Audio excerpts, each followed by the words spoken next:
I've tried a lot of different brands throughout my basketball career, and today I'm going to give you my top 2 from each brand. What's up everybody, welcome back to another video. Let's start it off with a bang and go for the top 2 shoes from Way of Wade. First pair is going to be the Way of Wade 12, in my opinion one of the 2 best basketball shoes available at the moment. Overall, amazing performance, traction really damn good, sticks like crazy to an indoor court. Cushioning setup is very comfortable, and you have a full-length carbon fiber plate embedded in between 2 layers of Super Boom, so the support features are on another level as well. And what I really like about this shoe and what makes them stand out is that the materials are very thin and comfortable, all synthetic on this colorway, yet they're still supportive enough, and the shoe is actually also pretty damn lightweight for all the tech that's in the shoe. And the second pair, it was a little bit harder to decide, but I went with the 808 Ultra Volume 2. They're durable enough to be played outdoors. They have a Super Boom drop-in midsole. The upper is a little bit stiff, so if you want thinner uppers, go for the regular 808 Ultra. But the support features are also really good, as we have a carbon fiber shank plate yet again. And the retail price at $150 is also very good. You can use my code LUCAS10 or just head down to the description box to find affiliate links where you can cop all these shoes at my partner stores. Would be greatly appreciated, as it directly supports me and my content. Another contender for the second spot would have been the also 14, but I went with the 808s. Now for Adidas, the pairs I went with are the Adidas Dawn Issue 7. Still, the Dawn Issue 8 is supposed to come out. Donovan Mitchell has been wearing them in the playoffs, but the Dawn 7 is my favorite shoe from last year. So, and of course they're still good this year, and what makes them good is the consistent traction performance. Just watch out if it's a really dusty court, you have to wipe from time to time. The cushioning setup, that's pretty much my favorite feature. Light Strike Pro, very comfortable in heel, lower to the ground in the forefoot. You already saw this shank plate here. It's very good, has good torsional support, and the shoe is just really comfortable as well. A downside for sure is the breathability. Same goes to say for the Adidas Harden Volume 10, but I also really like the rest of the performance. They're a little bit heavy, they're a little bit clunky feeling, but once you break them in, it's a very good performer, especially in the support category. One of the most supportive shoes on this list and in my collection. The cushioning setup is also nice, the traction performance is consistent, and I also personally really like the design of the shoe. I know it's not for everyone, but I do really enjoy it. Next up is going to be 361 Degrees, and my 2 favorite shoes from them are the regular Joker 2. Overall, very good performance, not a real weakness in this shoe, which is always great. The retail price is also pretty low, and there's some awesome colorways available. And the better version of it, the Joker 2 GT, is, together with the Way of Wade 12, in my opinion, the best basketball shoe available at the moment. Essentially a very similar shoe to the Way of Wade 12.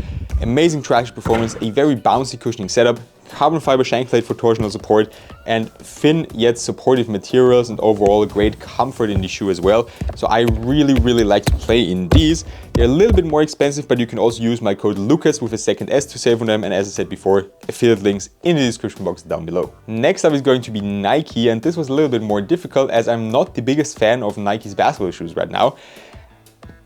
One of the shoes that I went with is the Nike Ja 3, simply because I have a lot of fun playing them. Mostly because the colorways are very cool and look really good on foot in my opinion, and because of the Zoom X cushioning, so that's why I really like to play in them. The traction performance is also good, but of course they are a little bit high off the ground because of the cushioning setup, and the materials are just not supportive enough to handle such a great cushioning setup. So that's what definitely could be improved on the Ja 4. We've seen some first leaks. And now for the second pair, I was really wondering which direction to go with, because I had high expectations for some of the pairs they released, like the LeBron 23 or the GD Cut 4. And I do like the KD 18, but they're just a little bit heavy, and I thought, and also clunky feeling, and I thought this cannot be like the second best shoe in their lineup. I don't like the Book 2, I had very high expectations for those. I excluded all the Kobe pairs. If I would include these, of course, I would say the Kobe 6 or the Kobe 5, maybe even the 4 would take the top spot, and then the Ja 3 would be at the number 2 spot. But I want to exclude those models because they are quite hard to get and just way too expensive if you have to pay resale for them. So I went with the good old reliable Nike Book 1. I know they've been out for ages, but they're still available. They're even available on sale. You can find some colorways on sale at Kicks with my code LUCAS. And they just have overall very good and very reliable performance, so you really know what you're going to get. And I just wish that the Nike Book 2 was going to be like this as well. They have very good traction performance, a very comfortable cushioning setup. If you're like me and you like to have more cushioning in the heel than in the forefoot. Support features are very, very good, and the materials are also nice and comfortable. They break in very easily and quickly. The fit is also nice if you go half size up. So that's why I went with the Book 1, even though it's an older shoe. I hope you can understand that and kind of agree with me. I just don't like the other performance that Nike has released at the moment that much. Next up is going to be ANTA, and the first pair I want to talk about is the ANTA Kai 2. So also a shoe that released last year, but I still think it's a great performer. It's also available for a pretty low retail price at $130, and the overall performance is very good. You can wear them indoors, you can wear them outdoors. The only downside is that it's a very low to the ground cushioning setup, so if you need more impact protection, go with this pair right here, the ANTA Kai 3, the newer release. They are also very, very good. Similar, but the biggest difference being the cushion. You can see it over here, it's a way bigger slab as well. So that's the main difference here. You still have good traction performance, you can also take them outdoors. What's also really cool is that we have a carbon fiber shank plate, so it's also great value for money shoe. And you can also find an affiliate link for ANTA in the description box down below. Another shoe I was thinking about is the Kai 2 Speed. I just recently got a pair and they are very, very comfortable and extremely wide foot friendly. So that's definitely also a budget recommendation if you need a wide foot friendly pair and you want to hoop outdoors. Next up is going to be New Balance. The first pair I want to talk about is the Fresh Foam BB Volume 3. A very underrated and very, very comfortable pair. A lot of cushioning, Fresh Foam X, a dual density setup. You can see it here. Massive midsole. Really, really good traction performance as well. Actually surprising, and insanely loud squeak as well. Support features are decent, materials are really comfortable. There's a lot of padding, especially in the heel area. So a very, very nice basketball shoe that I just don't see a lot of people wearing. Just as the New Balance Hezi Low Volume 2, one of the best basketball shoes for guards at a pretty low price point. They're available on sale, but the normal retail was already pretty low at 120 euros or dollars.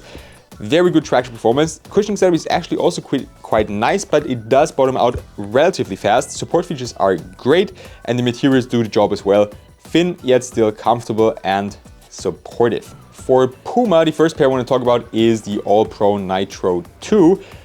The only players who should get this pair are players with very narrow feet, as they have a kind of triangle shaped forefoot, and for me they're way too narrow. But the overall performance is actually quite good. Traction performance is solid, better than a regular or the first All Pro Nitro for sure, but still a little inconsistent. The cushioning is what makes these stand out. Very, very comfy. Nitro Edge foam. The materials are pretty stiff at first, so give them time to break in because you have those plastic overlays. They add support, but they just don't add as much comfort. And I mentioned the support features, they're okay. You also have this shank plate here in the middle, kind of Y-shaped. So support features are definitely there, just the materials are not the best and the fit is just not for wide footers, unfortunately. The second pair I have from Puma is the Heli 1. They're also a good shoe, but not really a standout pair in any category. Solid overall, so I'm also not that happy with Puma's performance at the moment.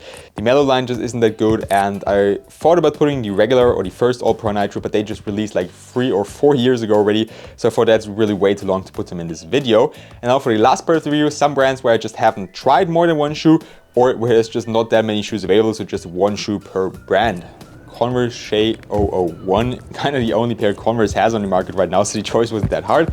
But the pair is actually also quite nice. I love the design, I love what they did there. Also big success story, they sold out really quickly, all the colorways even. Traction performance, a herringbone pattern is actually very good. The cushioning setup is nice as well, but it's not that much there in the heel. The forefoot is okay with an air zoom unit. Essentially they're part of the Nike family anyways. The support features are a little bit of a downside, so if I try to flex them, they do flex in the midfoot area, which I don't like. So I rather wear these for a shoot around rather than for a full contact practice or a live workout. And the materials are also pretty nice, but they're heavy and not that breathable. So a solid shoe, but also not one of the best basketball shoes on the market available right now. Also part of the Nike family, Jordan brand. Luka 5, I was really surprised by these because I haven't liked Jordan brand shoes much lately. And these are one of the first I've tried in a while, and they actually feel really damn good. I haven't played with them on court yet, so it's kind of weird to have them in here. The cushioning setup is definitely my favorite thing about these. Full-length zoom strobel, one of my favorite cushioning setups, maybe even my favorite cushioning setup of all time from Nike. So definitely wanted to give these a try, and they feel absolutely amazing. The comfort is off the charts. Just one thing you have to watch out for these, they run small. So even though I went a full size up like I usually do for my wide feet, my toes stopped the front of the shoe, so I would go, if you don't size up, I would go at least one size up because these are really damn short, unfortunately. Next up, from Serious Player Only, I have the Easy 1. I like these a little bit more than the Player 1 Plus. just because they're more comfortable, they're wide foot friendly, and usually drop-in midsole shoes don't fit me as well. So I like shoes that don't have that setup just a little bit more, and these are similar to the Wörthersee 12, similar to the Joker 2 GT. An amazing performer overall, no real weakness, pretty lightweight as well, can be worn outdoors. Supportive, good cushioning setup, good traction performance, and the materials also get the job done. Plus, I also like the design, can also be worn as an off-court shoe.